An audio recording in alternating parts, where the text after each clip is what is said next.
What's up, guys? This is Coach Grant with First Down Training, and today we're going to be breaking down some good versus bad examples of route running. So we're going to be showing a bad example of a route first, and then we're going to be breaking down the correct way to run the route and compare and contrast the two examples. So I hope this video helps you guys out. Hope it could teach you a few new things. But also, fellas, if you're a receiver and you would like to improve your route running, your press releases, your catching ability, check out that very first link in the description below for our 8-week wide receiver on-field workout plan. What you'll get access to is 200 plus wide receiver drills, all mapped out with the exact sets and reps to do, days to do it, Monday, Wednesday, all that. And then we give you a video example of each drill to do. So check out that very first link in the description below if you're interested, fellas. Let's get started with this video. So now, first clip here, we're going to be looking at a bad example of a sluggo route. So a sluggo route, for those of you that don't know, it's a slant and go, right? So he's going to be breaking up, runs the slant. We're trying to get this DB to crash on the slant, and then we push back up vertical over the top and usually get some separation on this double move. Now, this is an incorrect example here from Michael Thomas. When he runs the slant, he obviously does not sell this thing properly, and that DB is able to make a hell of a play, and he did not bite on that thing one bit. So what's the reason why? So anytime that you're running a double move, right? Basic advice, if you're explaining a double move to like a 7 or an 8-year-old, you would tell them, hey, you got to run the first route first. So you got to run a slant first, and then you turn up to a go. Make it look like a slant. Now, there are some intricacies that older, more advanced wide receivers need to learn about double moves, especially on ones where you're breaking and actually trying to sell a route like a slant or maybe even a post, maybe even a corner or an out route, routes where you actually got to try to get a DB to crash. And the three things that you can do when you're running a sluggo to get this DB to crash down is, number one, you got to sell with your eyes, right? So you got to make sure that you snap your eyes to the quarterback. Now, as we know, a DB is not supposed to be looking at our eyes, but that's just kind of the icing on the cake. That helps you sell the move. Michael Thomas doesn't really look inside. He is looking forward. So if you're running a quick slant against off coverage to make it look the same, you got to snap your eyes to the quarterback. That could make that DB drive a little bit harder on the ball. But what's more important, I would say, eyes are definitely important and you have to do it. But what's more important, I would say, is committing your hips and your shoulders to the actual slant. I see it so many times. Receivers will peek to the inside, but in this case, like let's say they're on the left side of the ball, their left shoulder and their left hip will already be drifting up to the vertical portion of the route. That doesn't make a DB believe it. When we run a slant, we got to be fully committed with my hips, fully committed with my shoulders and my eyes. Now, that Michael Thomas kind of commits the hips and shoulders, but you see how he's kind of cheating it? Like shoulders going here, hip is going there. Like this guy was never fully sold on the slant because we didn't fully sell it with my eyes and my body language. Now, there's another thing that Michael Thomas didn't do too well on this slant is that he didn't have long strides trying to gain ground. Guys, DBs look for a change in speed and a change in stride when they're expecting a double move, right? Like think of it like this. Like let's say, for example, you got to run like a fade route. Right? Or no, excuse me, a comeback route, and you're trying to sell like you're running a fade route.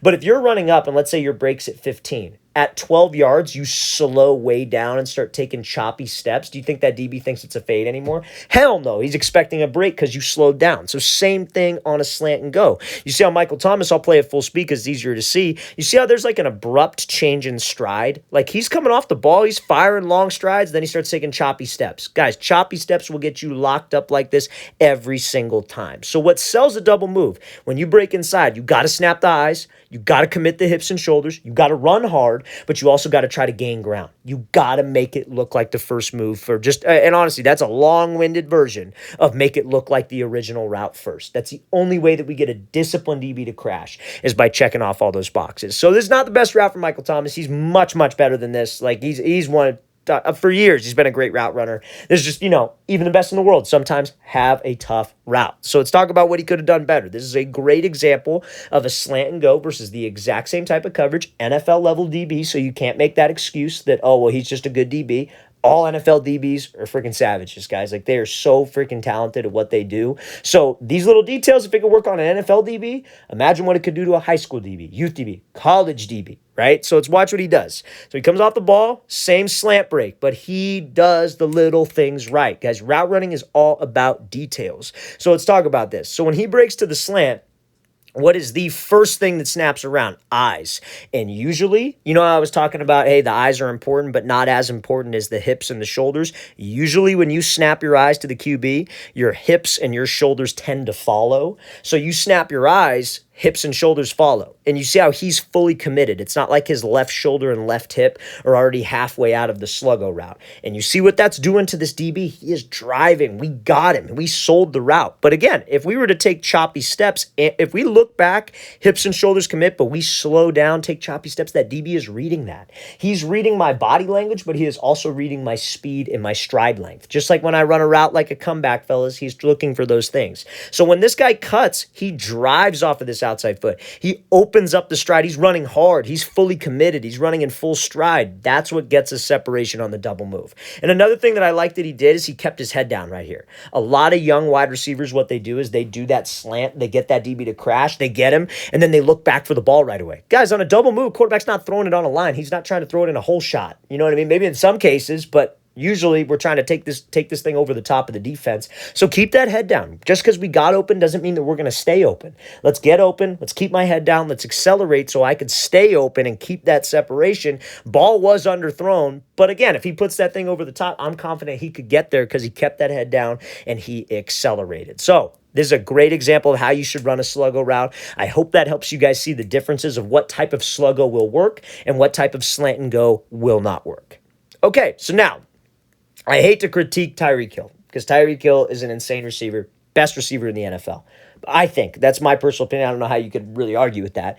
But this is not the greatest example of a press release here versus an inside shade catch technique DB, and that's what I want to explain to you guys. So he is running a fade route. Now, listen, Tyreek Hill's Tyreek Hill. He can outrun everybody. Like I did a camp with him, I want to say like 2 years ago. Like you guys have probably all seen the clips of his camps where, you know, he's doing one-on-ones against kids and stuff like that.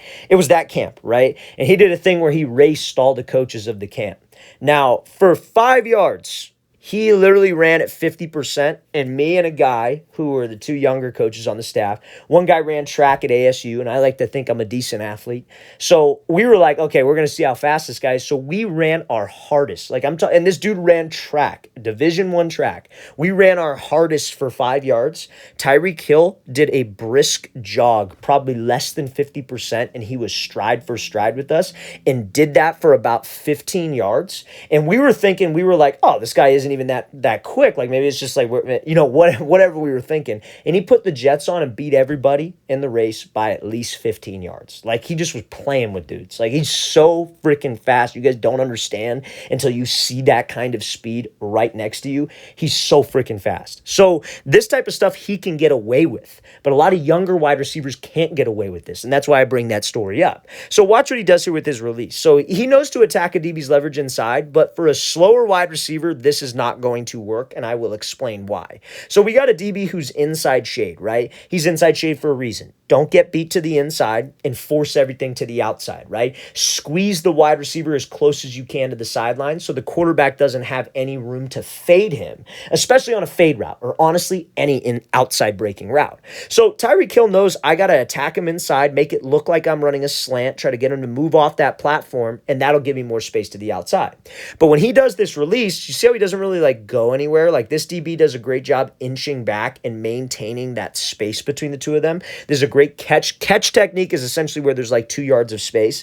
This DB, when he has space, he's taught to keep that space. So off the ball, when a receiver does that release and he inches back, he's maintaining that space. So now the receiver's got to commit to his side. Like if he's taking an inside release, since there's a gap here, he's got to go run and this DB could cut him off. Or he wants to go outside, he's got to run, DB can cut him off. Now, luckily, he's Tyreek Hill because ain't nobody cutting that guy off. So when he comes off the ball and you see how he runs, a slower wide receiver would get cut off right here and get squeezed to the sideline. But because Tyreek is so fast, he's able to just run around the guy, and you see how he's missing. He can't even touch him. He literally can't even touch him. So I'm not saying that this is a bad route because this is a good route, right? But if you're not as athletic of a wide receiver, you're not going to be able to do this type of move. That's what I'm trying to say. You're going to have to, like, you do this move and he starts to inch back, you got to keep going. You got to get onto his toes. Like, not every release is set in stone where it's like, I got to give my move, and then if this DB bails out, okay, I'm just going to go. Like, if he starts to inch back like this, let's keep going at him. Let's try to step on his toes, give him a move so I could get hip to hip, aka skinny. When you run right past the DB and stay tight, that's called getting skinny. And that maintains you with that space to the outside. That leaves that space still. You're not trying to run around and get forced all the way to the outside. So remember, guys, Not everybody's this fast. If you're fast as hell and you know you're fast on the DB, you could probably get away with it, and more power to you. But if you're not, or you're facing a DB who's just insanely fast, that type of release won't work. We're gonna have to close space. But, luckily, when you got that kind of speed, these types of things tend to happen, right? So it's not a bad route. Just like I said, for a slower wide receiver, it ain't gonna work. So let's take a look at this. So this is actually a curl route, but it's the same type of coverage look, and I wanted you guys to see this release. He comes off the ball, and I want you to see how much he attacks vertically and closes the space, even with like this skip release. Like, he's going at the DB. He is not going away from the DB, right? He is going at him. He is closing the distance. He is trying to bring that line of scrimmage to him. So now when he gives him that move, if this wide receiver had to run a fade, he easily could run a fade because he could get hip to hip with this dude and give plenty of space. But remember, fellas, we have to close the distance always. If there's distance between me and the DB, let's say this wide receiver does this move and this DB starts to inch back, we keep going at him. Guys, please do not try to run away from DBs when they leave that space. Let's close the space, bring that line of scrimmage to him, and that'll get you more separation. All right, fellas, really want to thank you for watching. I really appreciate it. If you have any questions at all, don't hesitate to leave those in the comment section below. Always appreciate the feedback. Always great to hear from you guys. And again, fellas, if you would like an 8-week wide receiver on-field workout schedule, 200-plus wide receiver route running drills, check out that very first link in the description below. Hope we can get you guys on that. I'll see you next time.